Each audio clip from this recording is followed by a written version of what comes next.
លោកអនុទាននាយករដ្ឋមន្ត្រីថៃបាននិយាយថាប្រសិនបើលោកជាប់ឆ្នោតជានាយករដ្ឋមន្ត្រីថៃថ្មីលោកនឹងបញ្ឈប់សង្គ្រាមជាមួយកម្ពុជាទុកកម្ពុជាដូចជាបងប្អូនប៉ុន្តែសម្ដីរកសัญลักษณ์ឆ្នោតមួយនេះកម្ពុជាមិនជឿទេណាព្រោះមួយណាក៏ដូចមួយណាដែរឲ្យតែឡើងមកថ្មីតែងតែឈ្លានពានកម្ពុជាគណៈសម្ដេចតេជោប្រធានព្រឹទ្ធសភានៃព្រះរាជាណាចក្រកម្ពុជាបានមានប្រសាសន៍ថា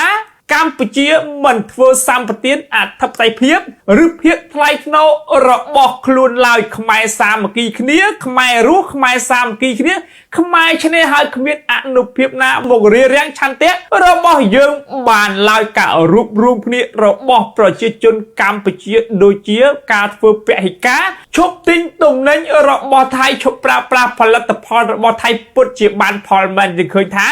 នៅពេលនេះអ្នកចំនួនក៏ដូចជាអ្នករកស៊ីរបស់ថៃកំពុងតែវល់ក្នុងប្រទេសថៃហើយដោយសារតែខាតរាប់លានរាប់ម៉ឺនបាតក្នុងមួយ